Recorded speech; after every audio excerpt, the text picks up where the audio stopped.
வணக்கம். என் பேர் ஹேமலதா. நான் இந்துஸ்தான் அறிவியல் மற்றும் வணிகவியல் கல்லூரியில் செகண்ட் இயர் பிகாம் படிக்கிறேன். இன்றைக்கி நான் புக் ரிவ்யூ பண்ண பேர் வந்து முகமில்லாத பெண் பத்மா மேத்ரே. முகமில்லாத பெண்ணில் நிறைய டாபிக் கொடுத்துருக்காங்க. அதில் ஒரு கதை இன்றைக்கி நான் உங்ககிட்ட சொல்ல போகிறேன். அது என்னென்னா அன்பின் மொழி. அன்பின் மொழியில் நாராயணன் ஒரு கேரக்டர் இருக்காங்க. அவங்களுக்கு விலங்குகள் பறவைகள் மேலே அதிகமாக பாசம் இருக்கும். அவங்க அந்த விலங்குகள் பறவைகளுக்கு வாயிலா ஜீவன், பசி வலி எது வந்தாலும் அவங்களால சொல்ல முடியாது. அதெல்லாம் நம்ம தான் புரிஞ்சுக்கணும்னு சொல்லுவாங்க. அது மட்டும் இல்லாமல் அவங்க வீட்டு பக்கத்தில் மரம் இருக்குது. அங்கே பறவைகள்லாம் கூடு கட்டி வாழ்ந்துட்டுருக்கு. அதுக்குள்ளே தானியம் வழங்குவாங்க. மிச்சம் இருக்கிற உணவெல்லாம் தெருநாய்க்கு வழங்கி இது பண்ணுவாங்க. அவங்க சாப்பிட்டு இருக்கும்போது பசியோட பிராணிகளோ மனிதர்களோ வந்தாலும் அவங்களுக்கு கொடுத்து உதவுவாங்க. இதனால் மிருகங்களுக்கும் பறவைகளுக்கும் நாராயண் மேலே அதிகமாக அன்பு வரும். அவங்க காலையில் எழுந்திரிச்சதும் வீட்டு பக்கத்தில் இருக்க மரங்களில் பறவைகள் வந்து இனிமையான குரலில் கூவி அவங்களை எழுப்பும். எதனால் இருக்குன்னா ஸ்கூலுக்கு போகணும் அப்படின்னு.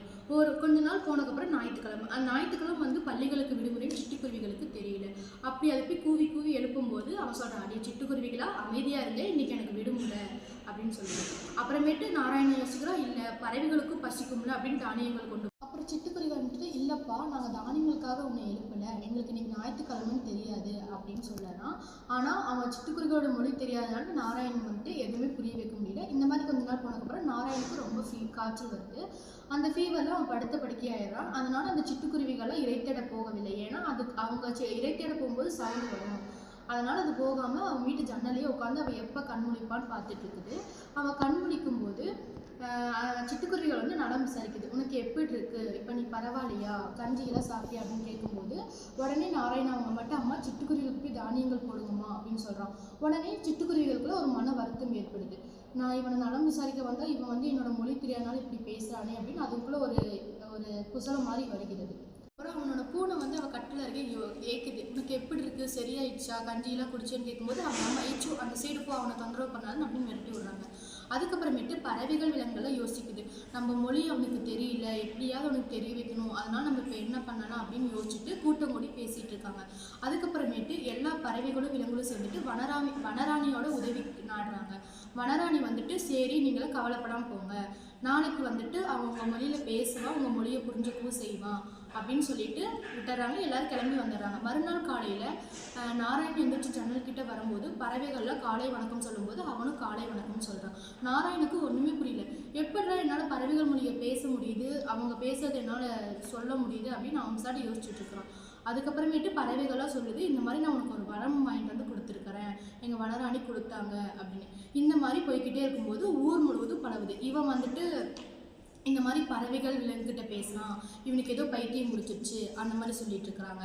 அது வந்துட்டு அவங்க பெற்றோர்கள் நம்பவே இல்லை. எல்லாரும் அவனை பைத்தியக்காரன் முடிவு பண்ணிட்டு அவனை ஆஸ்பத்திரிக்கு கூட்டிகிட்டு போகிறாங்க. டாக்டர் செக் பண்ணி அவனுக்கு அந்த மாதிரி எதுவும் இல்லை அப்படின்னு சொல்லும்போது அவன் மறுபடியும் வீட்டுக்கு வந்தாரான். மறுபடியும் ஊர் மக்கள் எல்லாம் என்ன சொல்கிறாங்கன்னா, அவன் மாயாவிதியாக இருப்பானா இல்லை மந்திரவாதியாக இருப்பானான்னு அப்படி கொஞ்சம் கொஞ்சம் அந்த சங்கடங்கள்லாம் ஊர் முழுவதும் பரவுது.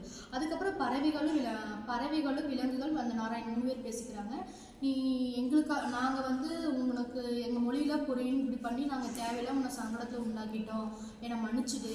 உன்னால் இப்போ கல்விக்கும் போக முடியல, ஊர் ஜனங்கிட்டையும் பேச முடியல, ஃப்ரெண்ட்ஸ் கூடயும் விளையாட முடியல, உன்னை எல்லோரும் ஒதுக்கி வச்சிட்டாங்க அப்படின்னு பறவைகள் வந்து நாராயணத்துக்கிட்ட வருத்தப்படுதுங்க. அதுக்கு நாராயணன் சொல்கிறான், பரவாயில்ல, என்னால் இயற்கை கிட்டேருந்து எல்லாம் கற்றுக்க முடியும், நான் நிச்சயமாக போராடி கல்விக்கு போவேன், என்னை பற்றி யாரும் கவலைப்படாதீங்க அப்படின்னு பேசிகிட்டு இருக்கும்போது தூரத்துலேருந்து கழுதை ஓடி வருது.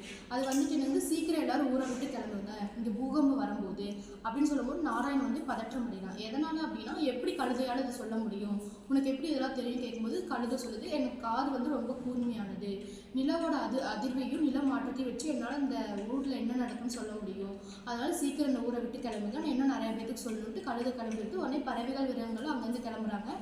நாராயணன் வந்துட்டு ஊர் மக்கள் ஃபஸ்ட்டு பெற்றோர்கிட்ட சொல்கிறா. பெற்றோர் வந்து அவன் மேலே இருக்க நம்பிக்கையில் ஓகேன்ட்டு கிளம்புறாங்க. ஊர் மக்கள்கிட்ட சொல்லும்போது சில பேர் வந்து அவனை கேலி கிண்டல் பண்ணிவிட்டு, நீ எதுக்கு இப்படி எங்களுக்கு காது குத்துற அப்படின்னு கொஞ்சம் அவனை திட்டிகிட்டு இருக்கிறாங்க. அதுக்கப்புறமேட்டு சில பெரியவங்களும் என்ன சொல்கிறாங்கன்னா, அவன் சொல்கிறது உண்மையோ பொய்யோ, அவன் பறவைகள்கிட்ட விலங்கிட்ட பேசுகிறானோ இல்லையோ, அவன் ஏதோ சொல்கிறான், நம்ம நம்பி போவோம், அது கேட்காம கடைசியில் நம்ம வீட்டுக்கு தான் ஆபத்துச்சுன்னா நம்மளுக்கு தான் பிரச்சனை, அதனால் நம்ம போயிட்டு என்ன ட்ரெஸ் பார்க்குறோன்ட்டு எல்லாரும் அவங்களோட முக்கியமான பொருட்களை மட்டும் எடுத்துகிட்டு அந்த ஊரை விட்டு வேறு ஒரு ஊருக்கு போகிறாங்க. அங்கே போயிட்டு சில மணி நேரத்துக்கு அப்புறம் ஒரு நிலநடுக்கம் உண்டாகி அந்த ஊரே அழிஞ்சிருது. வயல் நெல் அது ஃபுல்லாகவே காலி ஆகிடுது. அதனால அவங்க ஊர் மக்கள் எல்லாமே ரொம்ப வருத்தப்படுறாங்க. நாராயணன் வந்து ரொம்ப மன்னிப்பு கேட்குறாங்க. கேட்குறாங்க, என்னை மன்னிச்சிரு நாராயணா, உன்னை தேவையில்லாமல் நாங்கள் தப்பாக நினச்சி பைத்தியக்காரன், மந்திரவாதி, மாந்திரிகாரன் அப்படின்ட்டு உன்னை தப்பாக பேசிட்டோம், என்னை மன்னிச்சிரு நாராயணா அப்படின்னு சொல்கிறாங்க. அதுக்கப்புறமேட்டு நீ பறவைகள்கிட்ட விலங்குகிட்ட பேசுகிற வர நீ வனராணினாலும் கொடுத்துன்னு அவ்வளோ ஒரு திருப்பி சொன்னேன், ஆனால் நாங்கள் தான் நம்பலை அப்படின்னு பெற்றோர்களும் அவன்கிட்ட மன்னிப்பு கேட்குறாங்க. அதுக்கப்புறமேட்டு அதெல்லாம் சரியானதுக்கப்புறம் ஊர் மக்களும் நாராயணும் ரொம்ப சந்தோஷமாக இருக்கிறாங்க.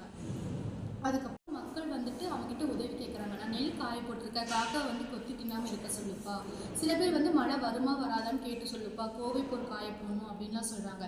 இதுலேருந்து நம்ம என்ன தெரிஞ்சுக்கணும்னா, நம்ம யார்கிட்ட என்ன அன்பு விதைக்கிறோமோ அந்த அன்பு தான் நம்மக்கிட்ட வரும்.